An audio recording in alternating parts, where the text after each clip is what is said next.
Hello guys, it's me, Troy Phillips, here with an Aviation 372 video. Growing up in Oregon had its ups and downs. The beautiful summers were always overshadowed by the constant gloominess brought on by winter. However, when it was raining and I was in Salem at my grandparents' house, that only meant one thing: a trip to the Evergreen Aviation Museum. The reason why there's a giant museum in the middle of nowhere, Oregon, is thanks to Evergreen International. Evergreen International was a charter and cargo service based out of McMinnville, Oregon. The entire reason that the museum is there is thanks to one man, and that's Delford M. Smith. Delford Smith founded Evergreen International way back in 1960. It wasn't until recently, in 2014, that Evergreen International filed for bankruptcy. Delford M. Smith's undying love for aviation is shown throughout the museum.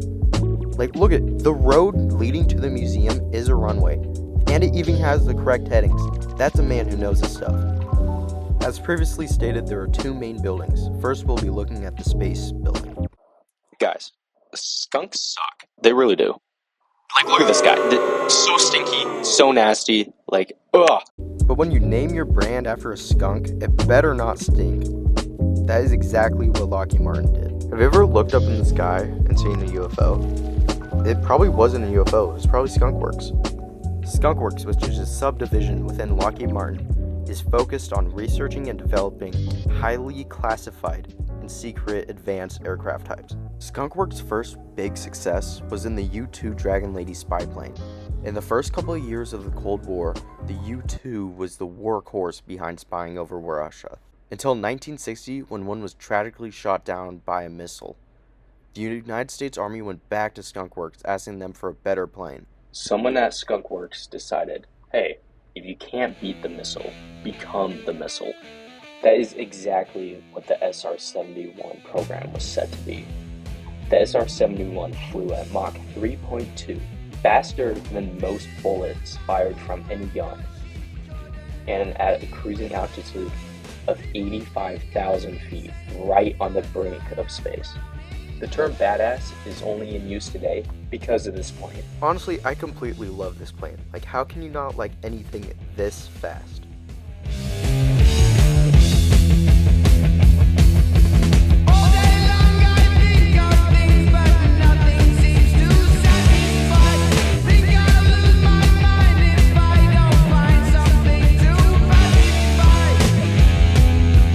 Now, you may be wondering, hey Troy, how do you power an aircraft to Mach 3.2? Well, you give it not one, but two specially designed Pratt & Whitney J58 engines, able to produce 151 kilonewtons of force. To scale, the Piper Archer can produce around 1 kilonewton. Yeah, it's pretty safe to say you will not be traveling Mach 3.2 anytime soon in a Piper Archer.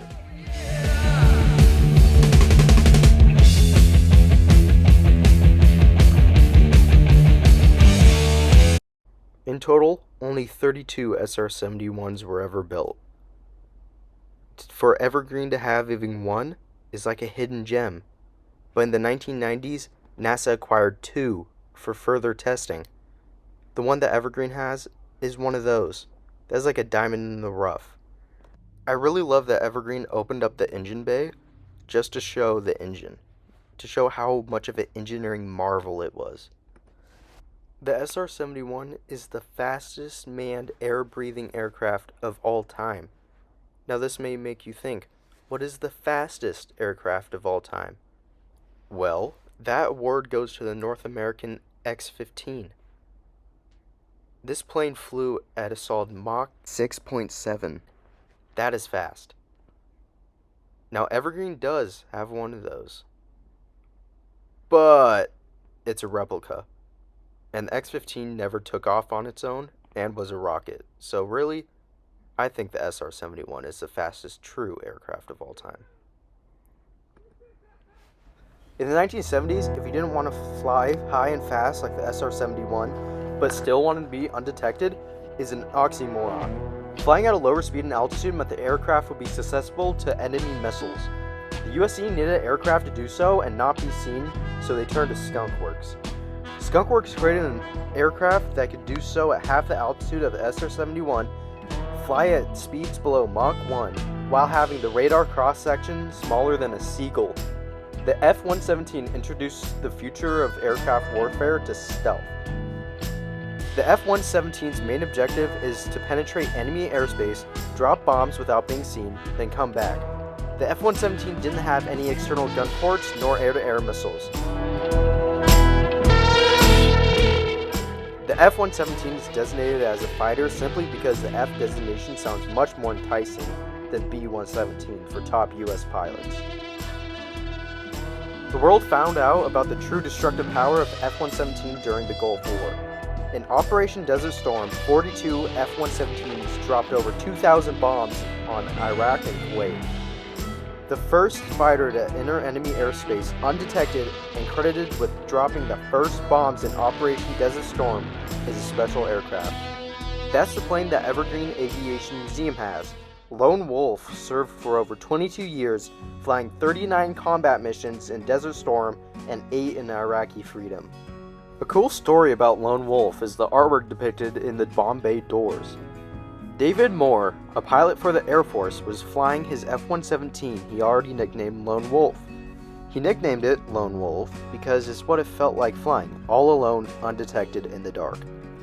David had his dad, Robert Moore, paint a wolf in the bomb bay doors. 18 years later, when Evergreen opened the exhibit, they had the Moore family be the first to see Lone Wolf again.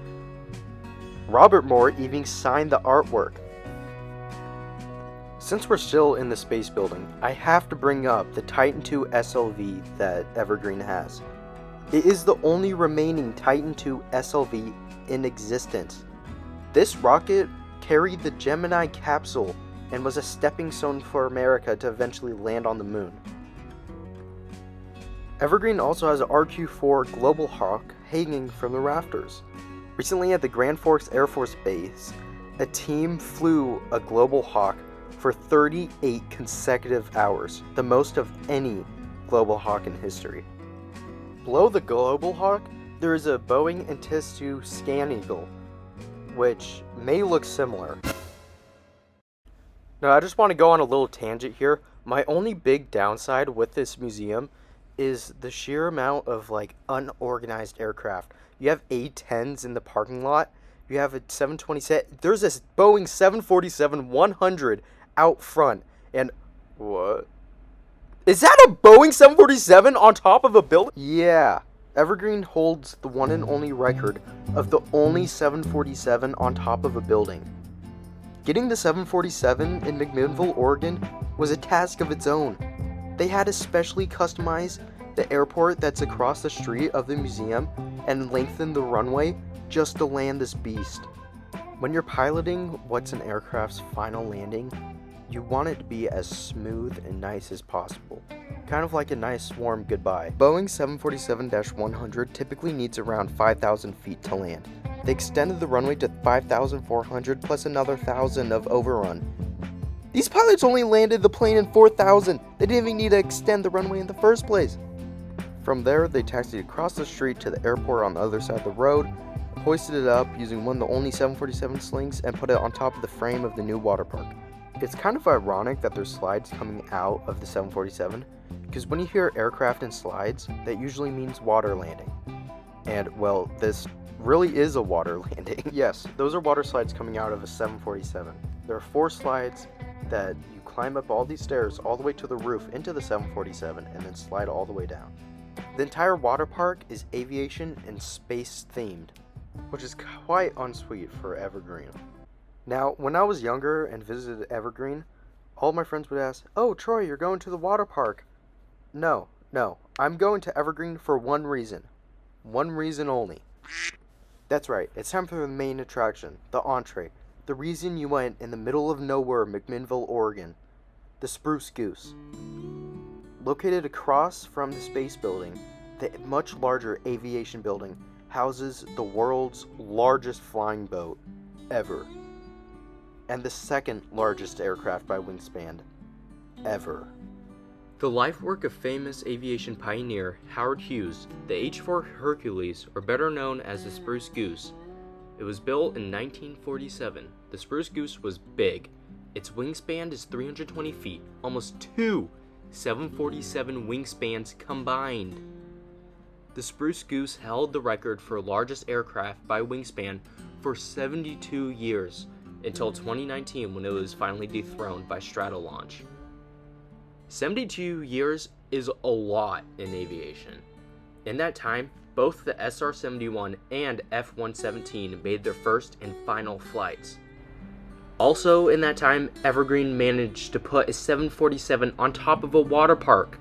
So yeah, 72 years is a lot of time. The reason the Spruce Goose is in Oregon is because of Delford Smith. Howard Hughes loved the Spruce Goose. Although it only flew once, he used his own money to keep it in a climate-controlled hangar to maintain its integrity. After his death in 1976, the Spruce Goose deteriorated in an open-air dome in Long Beach. Eventually, Delford Smith saw this and decided to bid for the aircraft. In 1993, the Spruce Goose was transported by barge up the West Coast to its new permanent, climate-controlled home in McMinnville, Oregon. You know the Spruce Goose, right? The plane I've been talking about, that I've been referring to as the Spruce Goose? Yeah, well, it's actually not made out of spruce. It's made out of birch plywood.